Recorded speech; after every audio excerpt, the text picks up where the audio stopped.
Once inside, I reached for the nearest piece of clothing and pressed it firmly against my bloodied head. In no time, it was tie-dyed with the bright hues of fresh blood. I reached for another shirt, and again, within minutes, it too was stained bright red. The blood was coming so fast that it was pooling in my ear. I began to feel lifeless. Losing a lot of blood and knowing we still had hours to go before the storm was over, the sobering possibility of death crossed my mind. Hi, I'm Angela, author of the Irma Diaries, and I'm here today to propose how Hurricane Irma can save our future. I know what you're thinking. Has she completely lost it? I'll give it to you. Irma was a very naughty girl.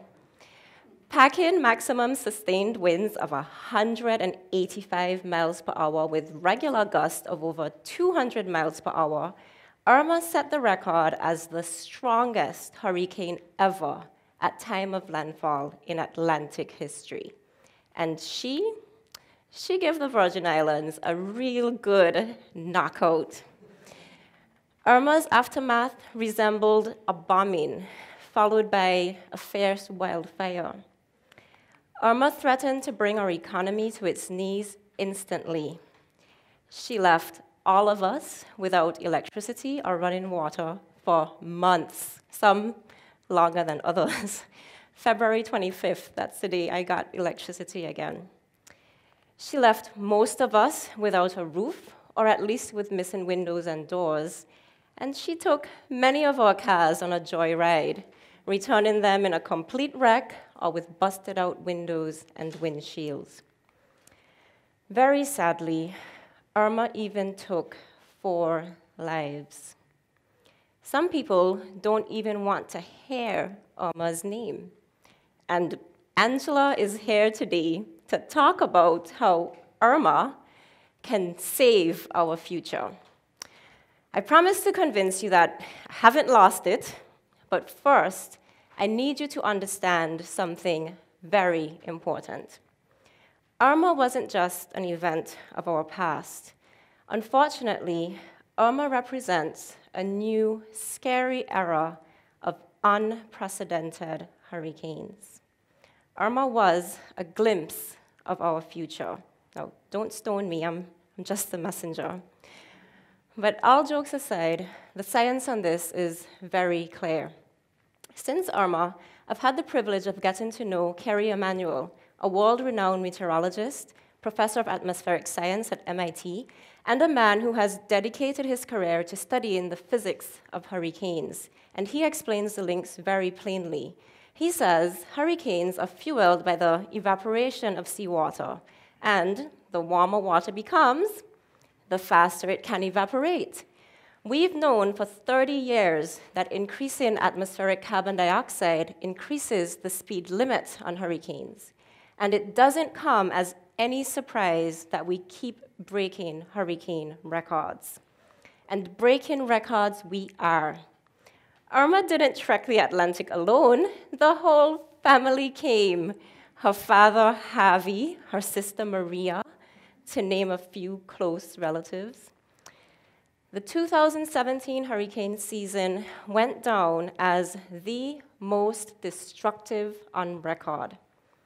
Over the course of the Atlantic hurricane season record, dating to 1851, 7 of the top 8 seasons for greatest number of major hurricanes, those are category 3s and above, have occurred since 1950.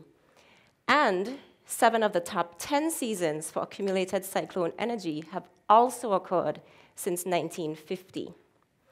Professor Emanuel reports that his group at MIT estimate that in the year 1990, the probability of encountering a hurricane of Irma's magnitude or greater within about 200 miles of nearby Barbuda was only about 1 in 800 in any particular year. Whereas by 2017, the annual probability had increased to 1 in 180. Barring any measures to further curtail greenhouse gas emissions, they estimate that by 2090, the probability will have increased to 1 in 60 in any particular year. Scary stuff, right? So what is Professor Emanuel talking about when he says that warmer waters and increase in atmospheric carbon dioxide is responsible for all this? He's really talking about climate change or global warming. Yeah, you know, that thing where we're pumping copious amounts of carbon dioxide and other greenhouse gases into our atmosphere, which trap heat and warm our planet up. The global scientific community is all agreed. Warming of the climate system is unequivocal, or in other words, plain as day. And since 1950, many of the observed changes are unprecedented over decades to millennia. So Professor Emanuel really sums it up when he says, those with an eye on the future, looking out for their descendants, will see Irma for what it is, a foretaste of our future, unless we act very soon to curtail greenhouse gas emissions. So Professor Michael Taylor from the University of the West Indies Climate Studies Group, he gives us a very important message. He says that we should take Irma as a serious warning that we need to up the ante. We have to get serious about adapting to climate change. We can't just afford to rebuild. We have to build for a future defined by a changing climate. And this means we have to get very serious about how we protect our environment. It's our first line of defense. And we must build more resiliently. It isn't just about how we build, it's where we build. In particular, where we build in relation to our sensitive environments and natural hazard zones. We must build smarter communities that are supported by more resilient and greener infrastructure. But there is a limit to how much we can adapt, so we must press the brakes on climate change. Professor Taylor says it well when he calls the world to act far beyond which we've agreed to under the Paris Agreement. But here's the clincher. We small islanders, we can't do it alone. While we are, of course, responsible for our individual contributions, you could literally wipe the Virgin Islands, in fact, the entire Caribbean off the planet right now, and it won't make a difference. Our populations taken together don't make a single drop in the global bucket of greenhouse gas emissions from energy reuse that is responsible for the problem. Yet, we are on the front lines. We will experience the worst impacts soonest. And here's the real kicker. The world is mainly slumbering on this urgent issue while our futures are on the line. The world is simply not acting fast enough or enough, period, on climate change. Yes, you ought to be alarmed.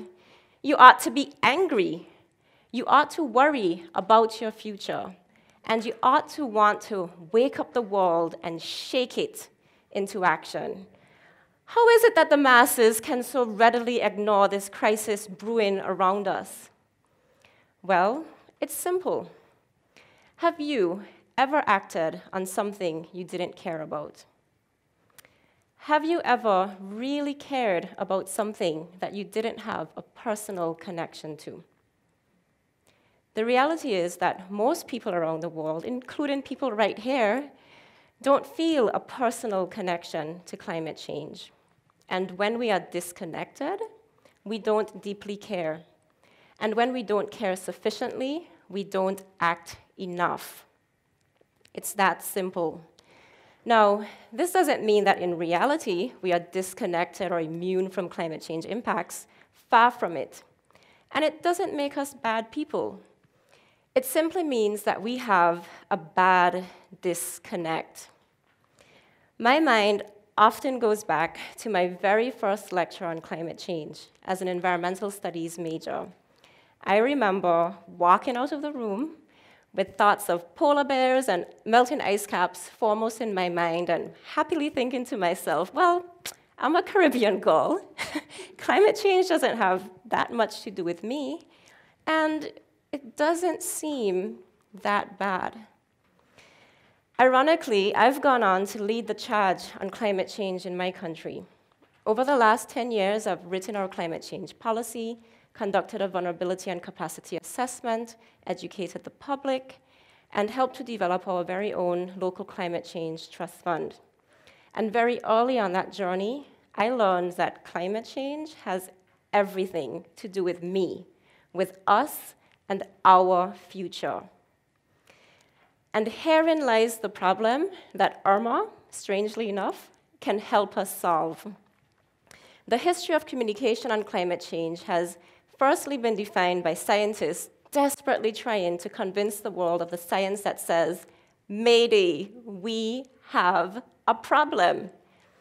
Having won that battle, for the most part, the focus then shifted to educating about the solutions and trying to get people to change their behaviors in keeping with these. Logical, right? Then why isn't it working? The problem is that there's a critical missing link. We've never gotten people to really personally connect to climate change and care about it enough to really resolve to changing their behavior. I believe that the world can come together and act on climate change, that we can win the climate Armageddon, but we are running out of time. And we cannot win by fighting along ideological lines that insist what people should care about. We must fight based on what people naturally do care about. We must make climate change human, and we must link it to our survival. If we fail to do this, then climate change will remain just an abstract, vague, distant theory that isn't happening now and isn't hurting anybody. And we will lose the climate Armageddon. In 2005, David Saddington led a massive effort to educate the UK populace about climate change, and he shares some important learning. He says that people care superficially about climate change, but not enough to warrant serious action. He also shares some sage advice. Stop educating about the science of climate and start educating about how this will affect you. There was also a 2015 peer-reviewed article entitled Improving Public Engagement with Climate Change, How Best Practices from the Psychological Science Can Help Us. That article finds that the human brain, it privileges experience over analysis. And the policy advice coming out of this for enhancing public engagement and action on climate change is to highlight relevant human experiences using effective recall, stories, and metaphors. So here's my powerful idea. Here's how Irma can save our future. Irma and the 2017 hurricane season is perhaps the most glaring case study to date of how climate change is affecting people on the front lines right now. And we can use this, right? The hurricane survivor stories coming out of Irma are incredibly amazing. They're very human, and they have the power to draw people all across the world into our experience and tug on heartstrings. And the beautiful thing is that you don't have to know a thing about climate change or care about it at all to be interested in Irma survivor stories. The human spirit and curiosity naturally crave stories about extreme, unprecedented events. So Hurricane Irma survivor stories provide the perfect opportunity for an in to people's consciousness upon which powerful connections to climate change can be bridged, deep caring developed, and inspiration for action rooted. Those connections can be particularly powerful in people who already have a connection to the place, to the Caribbean, and the countries that were affected by Hurricane Irma. Fortunately for us, many millions in some of the exact countries that we need to act most on climate change, like the United States and countries in Western Europe, already have these deep personal connections to our islands. We can harness these, can't we?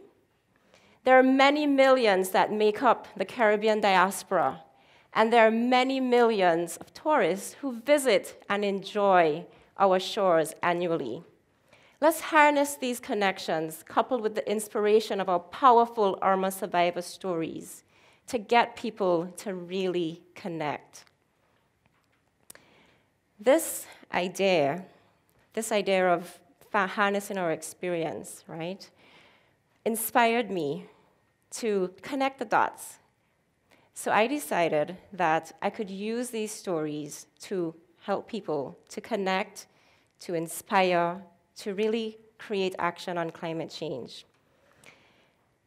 Because I realized that there's an opportunity here for us to create millions of climate change champions. But here's the thing.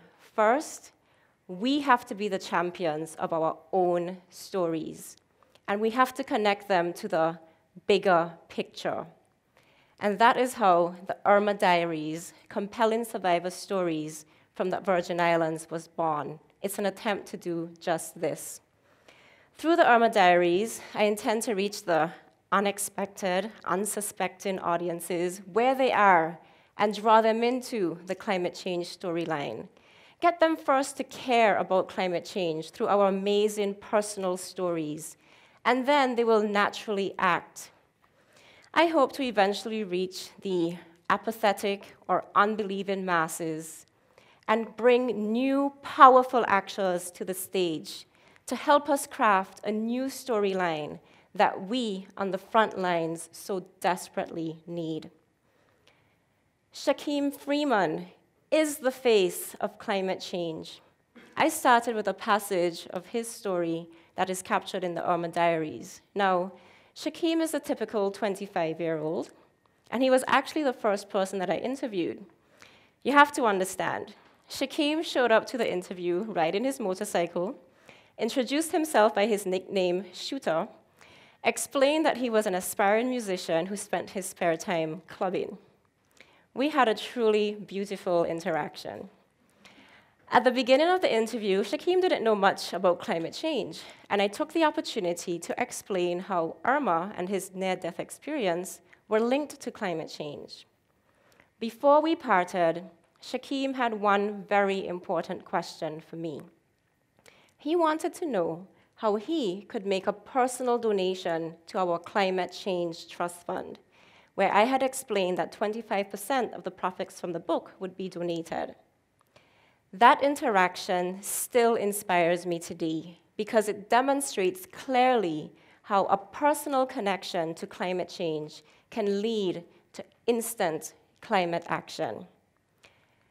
Let's make Kate Jackson, her partner, and their triplets the face of climate change. Their Irma survivor experience was so extreme that they actually said goodbye to each other in a shower. Let's make Kim Russell Rumney and her husband, Tico, the faces of climate change. They were forced to flee their home and swim through 25-foot storm surge to save their life. The voices in the Irma Diaries are those of your neighbors, your friends, your family members, and the person standing behind you in the grocery store line. These are our stories, and they are powerful.